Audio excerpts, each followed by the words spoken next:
شکر کرنے سے اللہ کی نعمتوں میں اضافہ ہوتا ہے. یہ صرف پڑھی ہوئی نہیں، تجربے کی بات ہے، اور آپ بھی اس کا تجربہ کرتے ہوں گے تو اس کا اہتمام کریں. اللہ کا شکر علم پر جب ادا کریں گے تو علم میں اضافہ ہوگا. اللہ کا شکر مال پر ادا کریں گے تو مال میں اضافہ ہوگا. اور ہر نعمت پر شکر ادا کرنے سے اللہ تعالیٰ کی رضا بھی ملے. تو شکر ادا کریں کہ کتاب پوری ہو گئی، شکر ادا کریں کہ کتابیں چل رہی ہیں، شکر ادا کریں کہ حدیث پڑھنے کی سعادت مل رہی ہے. اللہ تعالیٰ ہم سب کو علم نافع عطا فرمائے.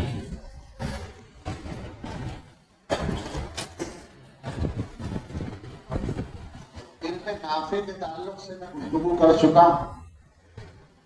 حدیثوں میں جو دعا کی گئی ہے، دعا مانگی گئی ہے، وہ علم نافع کی مانگی گئی ہے.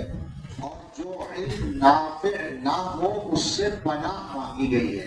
اللہم انی اعوذ بک من علم لا ینفع، ایسا علم جو نافع نہ ہو اس سے پناہ مانگی گئی ہے. تو علم نافع ہونے میں بنیادی بات تو وہی ہے کہ جو علم اللہ کی خشیت پیدا کرنے والا ہے وہ علم نافع ہے. جو علم اللہ کی خشیت پیدا کر دے وہ گویا کہ نافع بن گیا. حضرات علماء نے اس کو، سارے بڑے علماء نے، سارے بڑے مصنفین نے، سارے بڑے مشائخ نے اس مضمون کو تقریباً ایک ہی انداز میں بیان کیا ہے. اور ان سب کی بات کا خلاصہ یہی ہے کہ عالم وہی ہے جو اللہ سے ڈرنے والا ہو، علم وہی ہے جو اللہ کی خشیت پیدا کرے. عالم وہ ہے جس کو اللہ کی نافرمانی گویا کہ سمجھ میں آ جائے کہ وہ ہلاکت کی چیز ہے. علم کی یہی وہ صفت ہے جس کی ہم سب کو ضرورت ہے. البتہ عالم بننے کے لیے یہ خشیت پیدا کرنا تو ہے ہی ضروری، مگر عالم بننے کے لیے وہ صفات جن کا شاید کسی دن تذکرہ ہوا تھا، عالم ربانی کی صفات بتائی تھی نا شروع میں، ان کو آپ دہرا لیں اور یاد کر لیں. میں سرسری انداز میں ان کا خلاصہ ذکر کرتا ہوں کہ ایک تو سب سے پہلی بات یہ ہے کہ رسوخ حاصل کریں علم میں، رسوخ فی العلم حاصل کریں، علم میں پختگی حاصل کریں. پختگی حاصل کرنے کے دو طریقے ہوتے ہیں. ایک طریقہ تو یہ ہے کہ اتنی گہرائی کے ساتھ پڑھا جائے اور ایسے حضرات کی گویا صحبت سے استفادہ کر لیا جائے کہ بہت زیادہ نہ پڑھ کر بھی بہت کچھ آ جائے. اس کی مثال آج کل کے اعتبار سے نہیں، اپنے معیار کے اعتبار سے حکیم الامت حضرت اقدس تھانوی رحمۃ اللہ علیہ. یہ مطلب نہیں کہ حضرت نے ہمارے زمانے کے اعتبار سے کم پڑھا تھا، مگر اپنے اعتبار سے کم ہی پڑھا تھا. یعنی انہوں نے خود فرمایا کہ میں نے علم کو مقصود نہیں سمجھا، اس لیے زیادہ کتابیں نہیں پڑھی. بعض حضرات نے حضرت سے پوچھا صراحتاً کہ آپ کی تو سینکڑوں ہزاروں کتابیں آپ نے خود لکھی ہیں، تو پتہ نہیں کتنے ہزار کتابیں ان کتابوں کو لکھنے کے لیے پڑھی ہوں گی. حضرت نے فرمایا نہیں، میں نے بہت زیادہ کتابیں نہیں پڑھی. حضرت نے فرمایا کہ میں نے ایک تو درسیات کو اپنے اساتذہ سے پڑھا اور اساتذہ کی باتوں کو یاد رکھا، اور اس کے بعد اسی موقع سے یہ فرمایا کہ میں نے 3 کتابیں پڑھی ہیں، حاجی امداد اللہ، حضرت گنگوہی اور حضرت مولانا یعقوب صاحب. یہ 3 کتابیں میں نے پڑھی ہیں، ان کی برکت سے اللہ نے مجھے علم دیا. تو ایک تو یہ ہے، مگر یہ اس زمانے کے اعتبار سے آسان نہیں رہا. حکیم الامت کا تو عمل یہ ہے کہ وہ پڑھنے کے زمانے میں گھر سے آنے والے یا رشتہ داروں کی طرف سے آنے والے خطوط بھی نہیں پڑھتے تھے، ان کو گھڑے میں ڈال دیا کرتے تھے، سال کے آخر میں پڑھتے تھے. اتنی یکسوئی کے ساتھ جو آدمی پڑھے گا اس کے بارے میں تو یقین ہے کہ پھر اسے حکیم الامت بن ہی جانا چاہیے. اس یکسوئی کا تو اس زمانے میں تصور بھی ناممکن ہو گیا ہے. لہذا دوسرا راستہ یہی ہے کہ زیادہ محنت کریں اور زیادہ پڑھیں، کثرت سے پڑھیں، کثرت سے بھی علم آئے گا. یعنی زیادہ پڑھیں اور زیادہ مطالعہ کریں. میں نے کبھی بات کی ہوگی، درسگاہ میں کرتا ہوں میں کہ اچھا عالم بننے کے لیے آدمی کو روزانہ 100 صفحے کا مطالعہ ضرور کرنا چاہیے. اگرچہ یہ معیار جو ہے بہت سے لوگوں کو بھاری لگتا ہے اور ہم جیسے سست لوگوں کے ماحول کے اعتبار سے واقعتاً یہ معیار مشکل ہے، لیکن یہی معیار اگر آپ غور کریں گے تو آسان بھی لگے گا، یا یوں کہیے کہ بہت بڑا نہیں لگے گا. میں کہا کرتا ہوں کہ جو آدمی روزانہ 100 صفحات پڑھے سال بھر میں 36,000 صفحات کو پڑھے. اگر کوئی آدمی 50 سال تک یہ کام کرتا رہے، روزانہ 100 صفحات پڑھے، اور روزانہ کا مطلب ہوتا ہے عید کے دن بھی پڑھے اور شادی کے دن بھی پڑھے، تو 50 سال اگر کسی نے روزانہ 100 صفحے پڑھے تو 18 لاکھ صفحات بنے. ایک طرف تو یہ حقیقت ہے کہ 18 لاکھ صفحات پڑھنے والے علماء بہت کم ہوتے ہیں، مگر یہ حقیقت بھی اپنی جگہ ہے کہ سارے علوم 18 لاکھ صفحات میں نہیں آتے، یعنی سارے علوم میں دینیہ بھی نہیں آتے. اس کا مطلب یہ ہے کہ ضرورت ہے پڑھنا ضروری ہے. اور صحیح بات یہ ہے کہ جو بڑے علماء ہیں اس زمانے کے یا قریبی زمانوں کے یا اس سے پہلے کے، وہ سب پڑھتے ہیں اور اس سے زیادہ پڑھتے ہیں. جو بھی ممتاز ترین علماء ہیں ان کی زندگی میں اگر آپ لگائیں گے حساب تو 100 صفحہ تو کم ہی ہے، اس سے زیادہ ہی پڑھنے کا اوسط لگے گا. ایک نمونہ ہمارے درمیان ابھی موجود ہے، حضرت مولانا رحمت اللہ صاحب دامت برکاتہ. ان سے آپ میرا خیال ہے کبھی پوچھیں تو ٹھیک رہے گا، کچھ اندازہ ہو جائے گا. مجھے تو حضرت مولانا ریاست علی صاحب رحمت اللہ علیہ نے نصیحت کرتے ہوئے فرمایا تھا، اور انہوں نے حضرت مولانا رحمت اللہ صاحب کا نام لے کر کہا تھا کہ 150 صفحے روزانہ پڑھتے ہی، اور یقیناً اس سے زیادہ پڑھتے ہو، یعنی دستیاب کے علاوہ. اسی طرح حضرت مولانا سعید احمد صاحب پالنپوری رحمۃ اللہ علیہ کے بارے میں اور حضرت مولانا حبیب الرحمان صاحب کے بارے میں فرمایا تھا کہ یہ بھی پڑھتے ہیں. اپنے بارے میں فرمایا کہ 10-20 صفحے میں بھی پڑھ لیتا ہوں. مجھے نصیحت کرتے ہوئے یہ 3-4 نام لے کر نصیحت کی. تو بڑے علماء جتنے بھی ہیں جو ممتاز ہوتے ہیں عام علماء سے، دیکھو یہ بات یاد رکھو، کام چلانے کے لائق آپ سب ہو جائیں گے، مگر اس کو ہمارے یہاں والے علاقے میں جگاڑ کہتے ہیں. میری پرانی بات تھی، میں کہا کرتا ہوں یہ بات کہ ہم لوگ جگاڑ تیار کرتے ہیں. جگاڑ کا مطلب کیا ہے؟ کام چل جائے. چنانچہ تدریس کی ضرورت ہے، ہم پڑھا لیں گے، تقریر کی ضرورت ہے، ہم کر لیں گے، کتابیں لکھنے کی ضرورت ہے، وہ تو آج کل بالکل ہی آسان ہو گیا. کتابیں لکھنے کا کام عام ہوتا، لوگ کتابیں لکھنے لگے، اس میں کچھ نہیں ہوتا. اور جو کام بھی دین کا ہوگا ہمارے حصے میں آئے گا ہم کر لیں گے، مگر کیا وہ نمبر 1 کا کام ہوگا؟ نمبر 1 کا کام نہیں ہوتا. تو عام طور سے کام چلاؤ لوگ تیار ہو رہے ہیں، اس سے نکلنا اعلیٰ معیار پر جانا. جو آدمی بھی عمل کر لے گا اس کو مل جائے گا. تو 100 صفحے کا اگر کوئی ٹارگیٹ بنا لے، فراغت کے بعد بنا لو، چلو طالب علم کے زمانے میں اسباب کا کام. حالانکہ سچی بات یہ ہے کہ اگر عادت ڈالو تو طالب علم کے زمانے میں بھی عادت پڑ سکتی ہے اور اتنا ہو سکتا ہے، لیکن بعد کے زمانے کے لیے تو ہر حال میں لازم کر لو. اسی سے مربوط وہ بات ہے جو کئی بار تذکرے میں آئی کہ کون سی کتابیں پڑھی جائیں. جب میرا یہ معیار آپ اپنائیں کہ روزانہ 100 صفحے پڑھنے ہیں، پھر تو بہت ساری کتابوں کی ضرورت پڑے گی. لیکن ظاہر ہے کہ اس کے لیے شروع میں رہنمائی چاہیے، آگے چل کر آپ خود فیصلہ کر پائیں.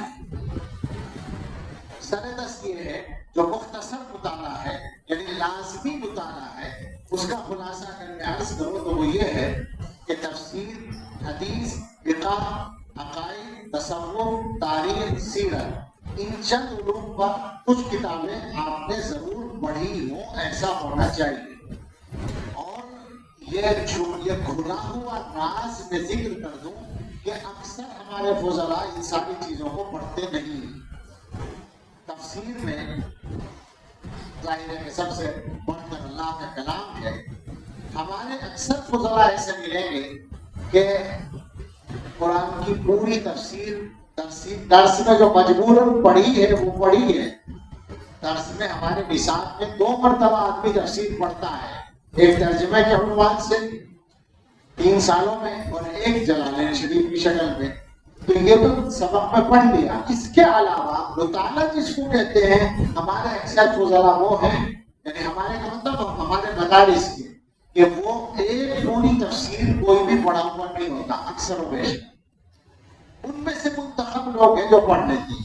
میری گزارش یہ ہے کہ جو ہمارے گزرا بلکہ سبھی مخاطب ہیں وہ قرآن کریم کا مطالعہ کرنا چاہیں تو ان کو چند عربی تفاسیر اور چند اردو تفاسیر ضرور پڑھ لینی چاہیے. عربی تفاسیر میں جو امہات تفسیر ہے ان میں سب سے معتبر تو تفسیر ابن کثیر ہے، اس کو پڑھ لیں. اور تفسیر ابو السعود اگر موقع ہو اور ذوق ہو تو تفسیر کشاف، اگر کشاف نہ پڑھ پائے تو ابو السعود سے اس کی تھوڑی بہت تلافی ہو جائے گی، وہ مضامین وہاں بھی ملے. اور اگر فرصت ہو اور کوشش کر سکیں تو روح المعانی اور قرطبی بھی پڑھ لیں تو سبحان اللہ. یہ 3-4 تفاسیر عربی کی پڑھ ڈالیں اور 3-4 ہی تفاسیر کم سے کم اردو کی پڑھ لیں. حاشیہ عثمانی شیخ الہند کے ترجمے پر جو علامہ شبیر احمد عثمانی کا حاشیہ ہے وہ سارا پڑھ لیں، وہ تو ضرور پڑھ لیں، وہ تو جلدی ہی پڑھ لیں، وہ اسی رمضان میں پڑھ لیں. کیا خیال ہے؟ اور معارف القرآن مفتی شفیع صاحب رحمۃ اللہ علیہ کی اور مولانا ادریس صاحب دونوں کی پڑھنا ہے تو بہتر ہوگا. اس کے علاوہ صوفی عبد الحمید سواتی رحمۃ اللہ علیہ مولانا سرفراز صفدر کے بھائی تھے رحمۃ اللہ علیہ، ان کی شاید معارف القرآن کے نام سے ہے، وہ بھی پڑھ لیں تو اچھا ہو. اسی طرح سے تفسیر ماجدی بھی پڑھ لیں. اس کے علاوہ ضروری نہیں ہے کہ پڑھیں، لیکن جب یہ پڑھ چکے تو پھر جو چاہے پڑھ سکتے ہیں. یعنی کہنے کا مطلب یہ ہے کہ جو کہ تفاسیر پہ بھی لوگ لفظشیں کھاتے ہیں تو اپنے علماء کی صحیح تفاسیر پڑھنے کے بعد یہ صلاحیت آ جائے کہ غلطی پر آدمی متنبع ہو جائے، چونک جائے کہ یہاں یہ مصنف ذرا دوسری طرف جا رہا ہے، تو پھر ایسے آدمی کے لیے کوئی مشکل نہیں ہے، پڑھنا وہ پڑھ سکتا ہے. لیکن مانو اتنا ضرور پڑھیں. حدیث کی کتابوں میں ظاہر حدیث دور حدیث میں آپ سارا حدیث ذخیرہ حدیث پڑھ رہے ہیں، لیکن اس کے علاوہ وہ تشریح کے طور پر اردو کی بعض کتابیں جو حدیث کے موضوع پر ہیں اور عربی کی بھی بعض کتابیں جو لوگ تدریس کا کام کریں گے اور اللہ ان کو حدیث پڑھانے کی توفیق دیں گے تو وہ شروع حدیث پڑھیں گے انشاءاللہ. لیکن اس کے علاوہ حدیث کے موضوع پر ایک تو حجیت حدیث کے موضوع پر ضرور مطالعہ کریں. عربی میں بھی کچھ کتابیں ملتی ہیں اور اردو میں تو اسی عنوان سے اس نام سے بھی ہے، تقی عثمانی صاحب دامت برکاتہ کی، اور اس کے علاوہ بھی ہے. تو حجیت حدیث کے موضوع پر پڑھیں اور شرح حدیث کے موضوع پر ترجمان السنہ حضرت مولانا بدر عالم بیٹھی رحمۃ اللہ علیہ کی اور معارف الحدیث حضرت مولانا نذر نعمانی رحمۃ اللہ علیہ کی، یہ دو ضرور پڑھیں. اور ایک ان کی ہے علامہ خالد محمود صاحب کی، کیا نام ہے اس کا یاد نہیں، وہ بھی پڑھ لیں. کچھ آثار وغیرہ کے نام سے کچھ ہے